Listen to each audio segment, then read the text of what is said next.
Welcome to Meet Your Neighbor, the podcast that highlights the people and stories that make Westbrook Village a truly exceptional community. I'm your host, Steve Merla, local realtor, neighbor, and proud member of this vibrant community. Each episode, we sit down with residents to learn about their careers, life experiences, and what brought them to Westbrook Village. It's a chance to connect, share, and celebrate the unique journeys that shape our neighborhood.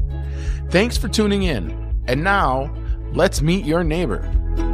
I'm excited to introduce you to Loretta Meeker, a proud Jersey girl whose journey brought her all the way to the Arizona desert and eventually to Westbrook Village, the place she now calls home. Loretta's story is one of resilience and finding joy in new beginnings. From her East Coast roots to building a new life out west, she shares how she discovered community, connection, and purpose right here in Westbrook. Now, let's meet your neighbor.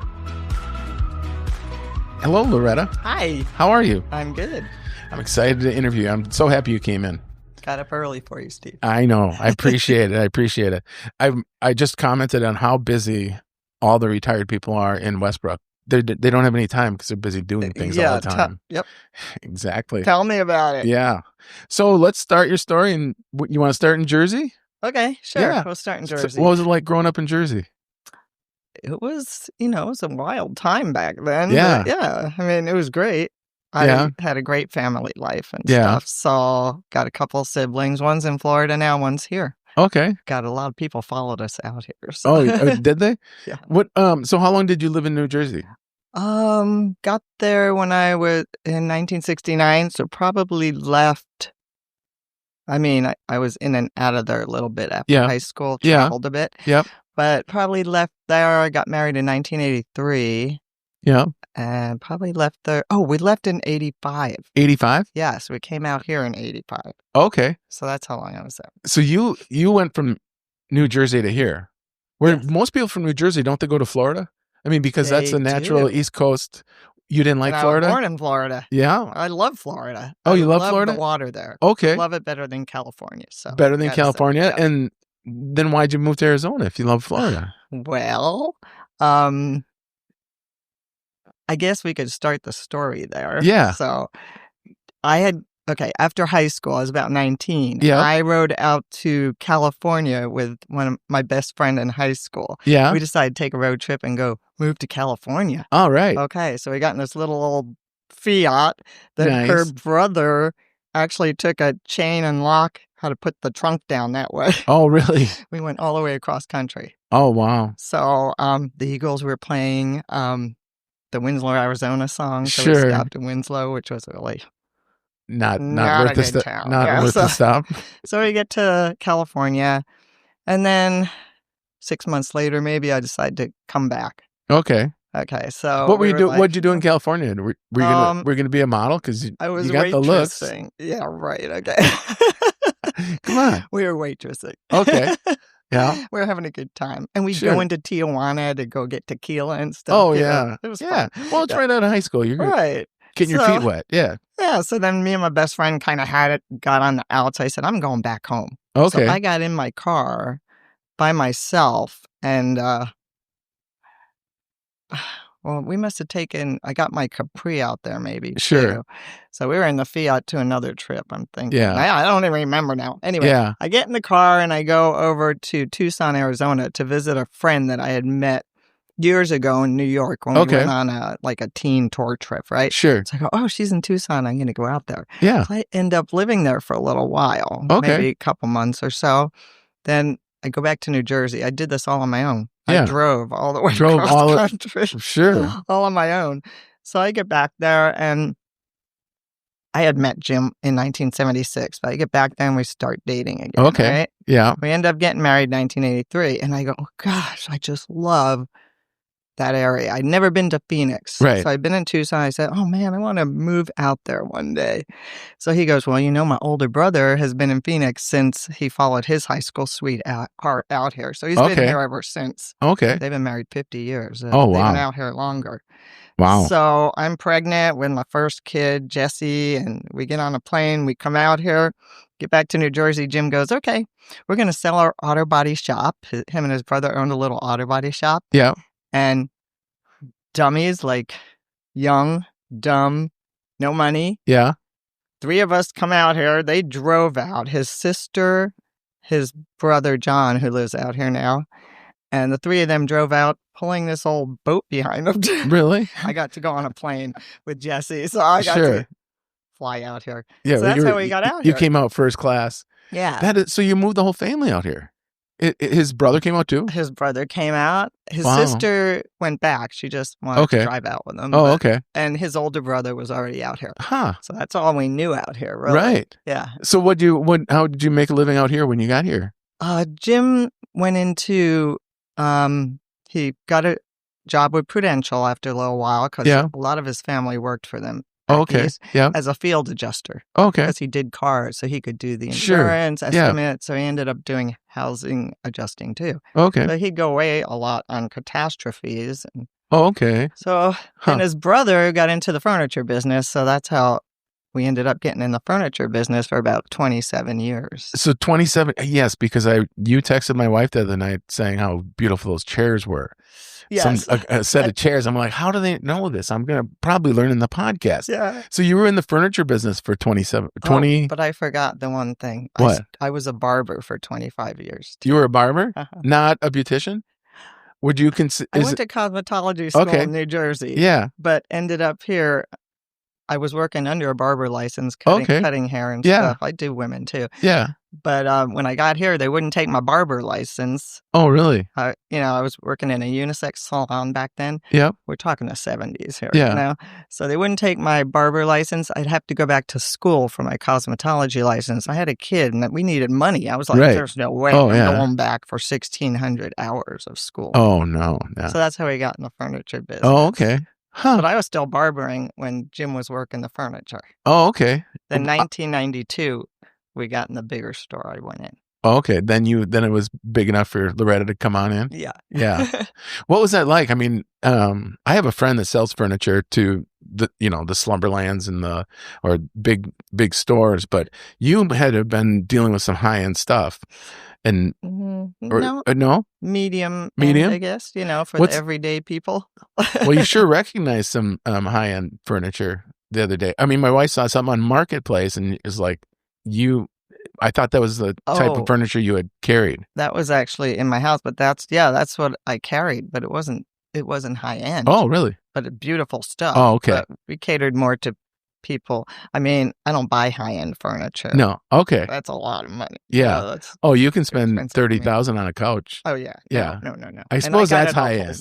Yeah, and you get it at wholesale. So, all right. So, what was that like running the furniture store and working with your husband? Is this the first time you guys worked together?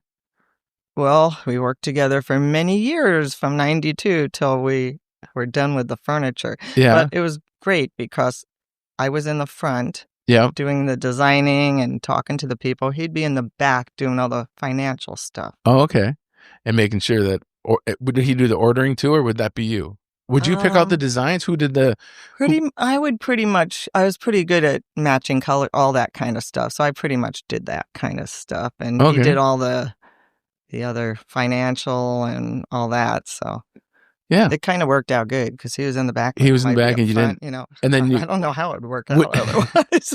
Would you go home and talk about it, or were you pretty good at shutting it down, or did you take your work home with you? He was very good at customer service, so he was always thinking about the other person. I was like, okay, I'm home now. Yeah. It's Loretta time. Yeah. But then we went into real estate for a little bit too while we were doing that. That's when I couldn't shut down. Oh, really? Yeah. And was that stressful for you being in real estate? Yes. For me. What didn't you like about it? I was just anal about everything. I just wanted everything had to be perfect. Sure. I'd wake up in the middle of the night writing notes. I wasn't sleeping. So really? Just writing notes? Jim slept like a baby. Really? Yeah. Well, was it contracts and stuff, or was it just the everything, every detail about a transaction? Didn't want anybody getting mad at me for anything. Right. You have to do every part of the real estate business. You know that. Yeah. People don't realize what you do. There's a lot. They don't realize there's 13 documents for a transaction, and you're in everything every step of the way. Yeah. There's nobody. there's nobody else doing it for you. I think it's just a woman thing. I don't know, but it was like I needed to sleep after 7 or 8 years. Yeah. Let's go back to the beginning of your marriage. So you guys, he was running the body shop, and you're having your first boy, Jesse. Yes. And so what was that like? What did you guys used to do? What did you do in Jersey for fun as a family? I mean, I can imagine what it's like when you were kids and single and having fun, because there's a great nightlife there, and New York City, and great. I mean, what was it like when you were married with Jim? I mean, did you guys get to go out a lot? I mean, you guys seem very active now. You're always traveling. You love to enjoy life. You're out in Nashville, and was it that way when you were first married, or was it more of a Well, we moved out here. Jesse was only 6 months or 4 months old, so we really didn't have family life back in New Jersey. Didn't really. So it was all fun life. So it was just all fun. So you were a little bit like, this is really fun, but let's go have grown up life in Arizona. Yeah, I guess. Yeah, I don't know if we thought we were grown ups yet, but no, I'm sure you did. We had no money. We come out here like, what are we doing? But and so you've been in real estate. Do you guys still own some properties and stuff? Was that part of what you did? I mean, it's just, you say you came out here with no money, and you're very successful, and you have a great life. Yeah. I just think there's more of a story of how you did it. Yeah. So what happened when we were in the furniture store, Jim ended up buying many years ago the warehouse that we rented for all our furniture, which is like 5,500 square foot warehouse up $1,000 down there. Okay. So he ended up buying that for like a smoking deal back then. Yeah. And we own that, which we rent out now. Okay. So, the rest of the other rentals came after we got to Westbrook Village. Oh, okay. So we lived in the Peoria, Glendale area. We've been here 40 years. Oh, wow. Like in April. So we've lived here the whole time. Right. And we had fun. Our kids all went to school. Then I had Haley here 2 years later. So it was great. And we had the furniture store. I was still barbering. Then we were doing real estate later. Right. So you were doing it all. And my friend kept wanting me to come back to the barbershop. I'm like, no, haven't done it. I can't pick up a pair of clippers right now and do a haircut, because I'll feel really bad if I skid the guy. Right. I mean, because that's a skill. I mean, and you have to be doing it to be good at it. Yeah, that's awesome. So, you had said one time you never would move to Westbrook. And that was your kind of, is it because you lived in this community and you're like, I'm not moving to an old retired place? Well, this is what happened. Okay, so we're getting to the Westbrook part here. So my mother actually came out. We were living up in West Wing at the time before we moved to Westbrook, up 83rd and Happy Valley. Yep. And my mother had been out, she's passed, but I'll get to that story. But she came out like in the early 90s, rented a place in Paradise Valley. Okay. So then she decides to move over here for health reasons. She wanted to be closer to us. But before we get there, actually, I'm getting too far ahead of myself. But we lived here when there was no Westbrook, right? So Jim and John used to quad and ATV out in the desert there. Yeah. They would have fun out there. Right. So Bell and 67th Ave, I remember being like a dead end. After that, there was nothing. It was all desert. Right. You had Sun City over there, but you had to go around a different way, Sure. So to me, that was like the end of the world, actually. Yeah. So it's really crazy how it has grown like crazy. Well, Carl Albrecht said he used to bird hunt on the Westbrook property. Yeah. So Jim and his brother were out dirt biking on it. Oh, yeah. Wow. ATVs and quads and everything. Oh, yeah. Up in the West Wing Mountains and all that. Oh, nice. So it's so different now. Yeah. So anyway, what happened? Okay, so fast forward to how we got to Westbrook. Yeah. We're in West Wing. And remember, it was like 2010 when we moved. In December 2010 we actually moved there. Yeah. Before that we were in West Wing, and the short sales, all that stuff started where the housing market was tanking. Yeah. And were you out here then? No. Oh my God, it was bad. Yeah. It was just going down every day. It was getting worse and worse and worse. So we're in this big house up there, the kids are gone. We're like, okay, within 3 weeks we cleaned the house out, put it on the market, and sold it.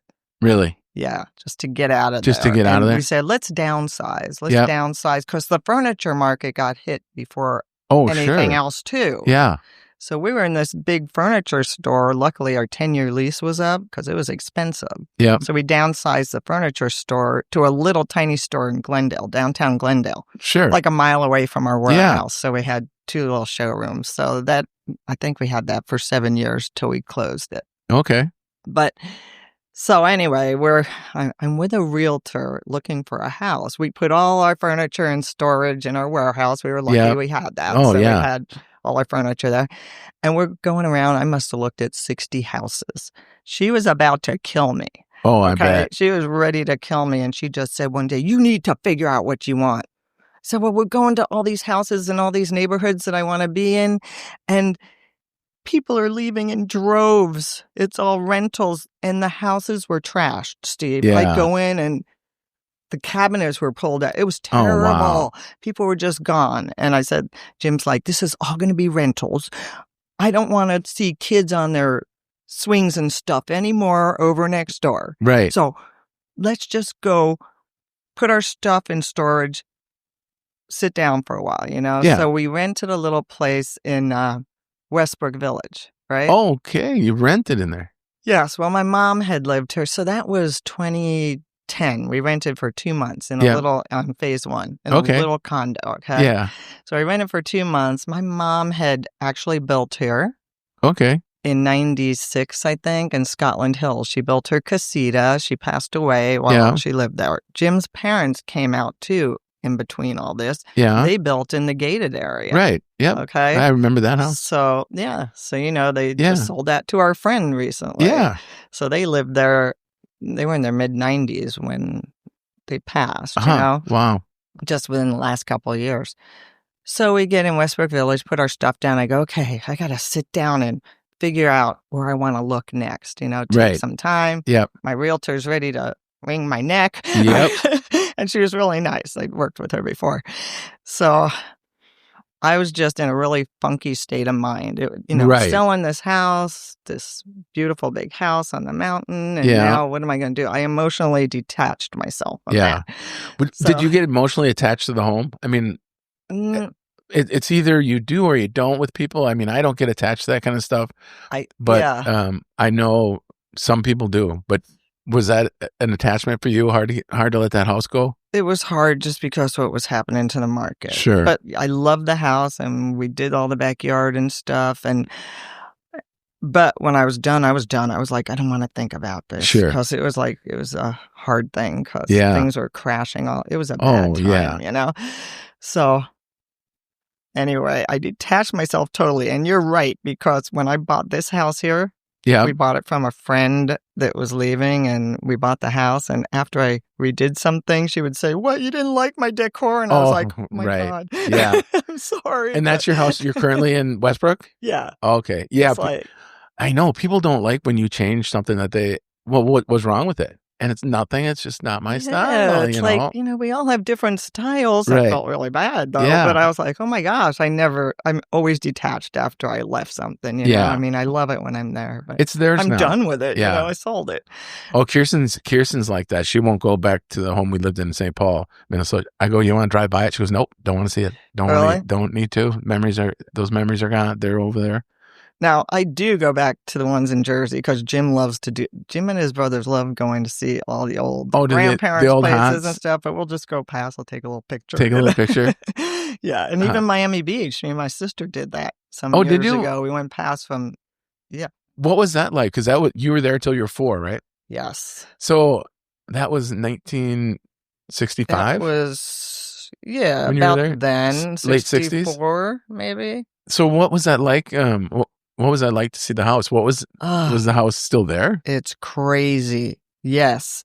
And my parents bought it in like the 50s before I was born. So probably early 50s. And it, low ceilings, all that. Oh, and it's all hidden by hedges now. Oh, okay. But they bought it for I forgot. I got the deed at home for $17,000? Yeah, something like that, I just looked it up on Redfin the other day. Yeah. It's worth over $3 million. You're kidding me. Can you believe that?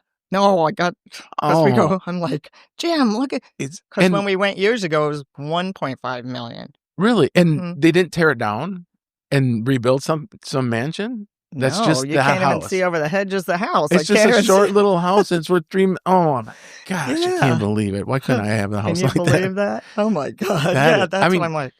What's crazy is people are spending that kind of money. I mean, it's obviously location. It's got to be South Beach, Miami, right there. Yep. Yeah. My grandparents lived there till my mom moved them out here in the mid-90s. So we used to go down. So that was another part of my life. But hey, if you want my whole life story, I used to go down there every year to Miami Beach. Collins Avenue. South I bet Beach, you were out there in your bikinis getting tanned. Sunburned. Yeah. Crap out of my body one year. Yeah. I bet. Yeah, I'm glad I don't know that Loretta. She's a little too wild for me, I think. So back to Westbrook. Are you, you bought the home, you're remodeling and making it your own? We didn't get there yet. You're not there yet. I'm skipping ahead. Yeah. This is the fun part. Yeah. We're renting for 2 months and my mind is totally messed up with this because it was a lot. Yeah. So Jim one day finally goes, look, I was 51, he was 54, and he goes, look, I don't want seeing little kids right next door screaming and dogs barking and rentals all over. So let's just buy a house here. And I looked at him, I'm like, are you crazy? I am not old enough to live here. Sorry, dude, not happening. And then I finally said, you know what? I just can't take this anymore. Do what you want. So we looked at a house and I said, you just pick out a house. Pretty much like that. Yeah. So we go in this one house, our first house here. It was 1,606 square feet. And we buy it. And that was it. I just kind of emotionally detached myself from everything. I was like crazy. And I was just like, he drugged me in here by my hair. And I'm like, whatever. We're still working full time. Yeah. Just do what you want to do. Yeah. And I'm like, this isn't going to be much fun, but we'll figure it out in a couple of years. Move or something. His parents lived here at the time. So my mom had passed. You kind of conceded, and then I'm like, I'll come up with a backup plan later and just deal with this. Yeah. I tell everybody he had to drag me in by my hair. Really? Like to live here. Yes, I was at that point, but then I was at the point where I can't even think anymore. Yeah. You deal with it, So we ended up here, and he always throws it in my face now. It's the best move we ever made. See? We could have been living on that mountain in West Wing and having no friends because there's kids all over and stuff. Right. I love when wives do husbands' voices. I shouldn't do a voice like that, right? Yeah. But he drug you here, and it's the best thing. Is it the best thing? Yes, we totally love it. Okay, so that was like 2010. We were working full time still. Didn't get to even didn't know anything for a year or more. Then we get into pickleball. Oh, yeah.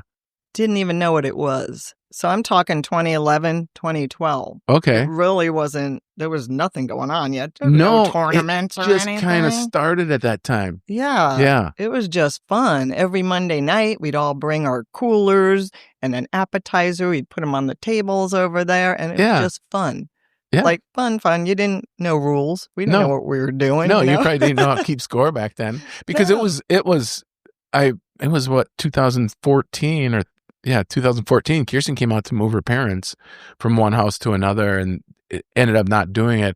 But she said she learned pickleball from, is it Marcia? An older woman that was really in charge of pickleball back then. Marcia, and she goes, she's 90 years old and you can't keep up with her. You're going to love this game. Liz, maybe. Maybe it was Liz. Liz, yeah. And I was like, pickleball? And she goes, you love ping pong. And I'm like, yeah, but this scene, it just, being told what it is didn't make sense. But then when you played it, I mean, I was all in. It's addicted. It's so fun. You're addicted. I'm addicted. Jim's addicted. Yeah. When you have to start changing your life to play pickleball, I mean, like I work, so I have to miss pickleball to work, but I have to change my life to let my body rest. Yeah. Because I have to, I mean, I see you walking a lot, but I walk because I can't use pickleball for exercise because it's too hard on my body and it's so fun. But yeah, I love the sport. I know. And I think it's great exercise. Well, is it hard on your relationship being better than your husband in pickleball? Oh, I better not go there. No. You might want to ask him. I'm just kidding. Yeah. I know. Not for you, it's not. Yeah, but we started with the first, I think he was the first president, Ken McCumber. Yeah. You probably don't know him. He's passed, but I think he was the first president. And Maria, little Maria. Yeah. That was his wife. Oh, really? They dragged us into pickleball. We're like, yeah, whatever. Okay. Oh, That was so much fun socially. I think it was more socially back then. Oh, it was it's such a fun, I love, yesterday I played with Mike the Greek, who I call Mike the Greek. And it was his last game. And it was just, he's like, I'm so glad I get to play with you in the last game. Cause we just had fun job owning the whole time and talking about giving each other crap about shots and stuff. You can make fun of people and have fun. Yeah, exactly. Jim's always giggling. That's his thing. Yeah. He goes, I just do it for fun, Yeah. He doesn't get too serious. But you guys missed all the fun ones before we even got into all this serious pickleball, you know, with all the parties after Monday night and just sitting there popping a beer and hanging out, playing a little pickleball, Oh, yeah. We'd have parties all the time. Oh, really? Yeah. Yeah, now it's gotten really serious. Everyone's taking lessons. I mean, I think there's people, I have not played as hour for hour as much as some people have taken lessons. Because I see people, and they're getting so good.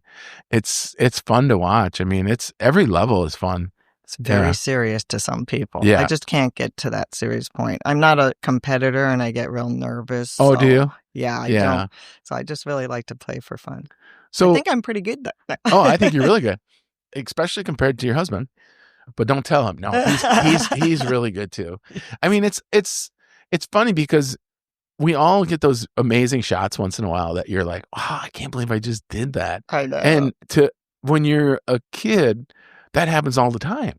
You're always amazed with something you do physically. And now in our retirement age, we're doing that same thing we did when we were kids. Yeah. I really think it's keeping us young.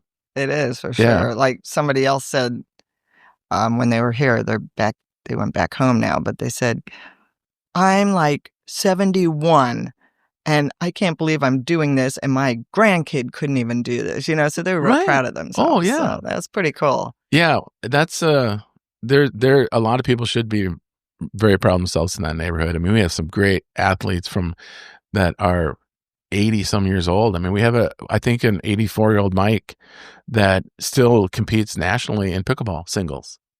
And yes. I think the joke is he's playing against other 80-year-olds, but they're out there. I can't beat them. Yeah, so, it's amazing. Yeah. I give them credit for doing it. Oh, for sure. So is there anything else?